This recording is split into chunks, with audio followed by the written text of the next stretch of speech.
নমস্কার। এই মুহূর্তে আবহাওয়া নিয়ে সবথেকে বড় আপডেট, কোথায় কোথায় চলবে তাণ্ডব, বিস্তারিত জানিয়ে দেব আজকের এই ভিডিওটির মাধ্যমে। তো ভিডিওটি ভালো লাগলে অবশ্যই একটি লাইক করবেন এবং চ্যানেলে নতুন হয়ে থাকলে চ্যানেলটিকেও সাবস্ক্রাইব করবেন। গ্রীষ্মের শুরুতেই তীব্র বাদেদাহে নাজেহাল বাংলায়। গায়ে জ্বালা ধরানো গরমের কার্যত পুড়ছে দক্ষিণবঙ্গের একাধিক জেলা। দিনের তাপমাত্রা ক্রমশ বাড়তে থাকায় সাধারণ মানুষের অস্বস্তি বেড়েছে।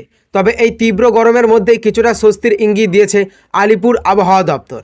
বজ্রবিদ্যুৎ সহ বৃষ্টির সম্ভাবনা কথা জানানো হয়েছে রাজ্যের কয়েকটি জেলায়। আলিপুর আবহাওয়া দপ্তরের পূর্বাভাস অনুযায়ী আগামী 2 থেকে 3 ঘন্টার মধ্যেই দক্ষিণবঙ্গের কিছু জেলায় বজ্রবিদ্যুৎ সহ বৃষ্টি হতে পারে। বিশেষ করে পূর্ব মেদিনীপুর, পশ্চিম মেদিনীপুর এবং ঝাড়গ্রাম জেলায় মাঝারি বৃষ্টি হবে। বিশেষ করে পূর্ব মেদিনীপুর, পশ্চিম মেদিনীপুর এবং ঝাড়গ্রাম জেলায় মাঝারি বৃষ্টির সঙ্গে 50 থেকে 60 কিলোমিটার বেগে দমকা ঝোড়ো হাওয়া বইতে পারে বলে সতর্কতা জারি করা হয়েছে। এর ফলে কিছুটা হলেও গরম থেকে সাময়িক স্বস্তি মিলতে পারে। এছাড়াও বাঁকুড়া ও ঝাড়গ্রাম জেলাতে বজ্রবিদ্যুৎ সহ মাঝারি থেকে ভারী বৃষ্টির সম্ভাবনার কথা জানানো হয়েছে, যেখানে ঘন্টায় 30 থেকে 40 কিলোমিটার বেগে ঝোড়ো হাওয়া বইতে পারে।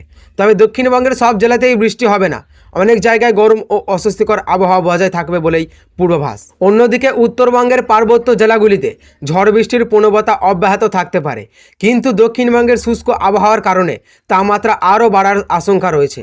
আবহাওয়া দপ্তরের মতে আগামী 3 দিনে দক্ষিণবঙ্গের তাপমাত্রা 2 থেকে 3 ডিগ্রি সেলসিয়াস পর্যন্ত বাড়তে পারে। কলকাতায় তাপমাত্রা 36 ডিগ্রি সেলসিয়াসের কাছাকাছি পৌঁছাতে পারে, আর পশ্চিমের জেলাগুলিতে তা 40 ডিগ্রি ছুঁতে পারে। কোথাও কোথাও তাপমাত্রা 40 ডিগ্রিরও বেশি হওয়ার সম্ভাবনা রয়েছে। উত্তরবঙ্গের লাগাতার বৃষ্টির মাঝেই এখন ভিজতে চলেছে দক্ষিণবঙ্গের একাধিক জেলা। মৌসুম ভবনের পূর্বাভাস অনুযায়ী দক্ষিণবঙ্গের 5টি জেলায় আজ বজ্রবিদ্যুৎ সহ বৃষ্টির সম্ভাবনা রয়েছে। তবে বৃষ্টির পাশাপাশি আর্দ্রতাজনিত অস্বস্তি বজায় থাকতে পারে বেশ কিছু এলাকায়। আলিপুর আবহাওয়া দপ্তর জানিয়েছে, একটি উত্তর ও দক্ষিণ নিম্নচাপ অক্ষরেখা পূর্ব বিহার থেকে দক্ষিণ পশ্চিম মধ্যপ্রদেশ পর্যন্ত বিস্তৃত রয়েছে।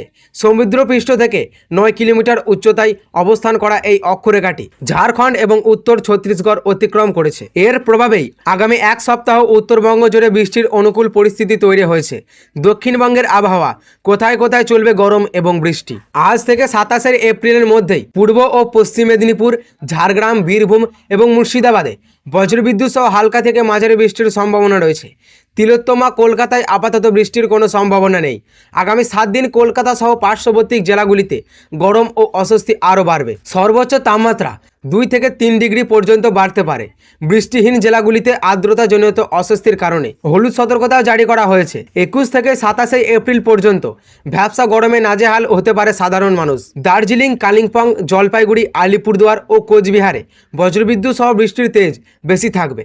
এছাড়াও 2 দিনাজপুর ও মালদাতে হালকা থেকে মাঝারি বৃষ্টি চলবে বলে জানিয়েছে হাওয়া অফিস। তো সুপ্রিয় দর্শক, এই ছিল আজকের আবহাওয়া খবর। ভালো লাগলে অবশ্যই একটি লাইক করবেন এবং চ্যানেলে নতুন হয়ে থাকলে চ্যানেলটিকেও সাবস্ক্রাইব করবেন এবং এই ধরনের লেটেস্ট আপডেট সবার আগে পেতে আজকের দর্পণ চ্যানেলের দিকে নজর রাখবেন।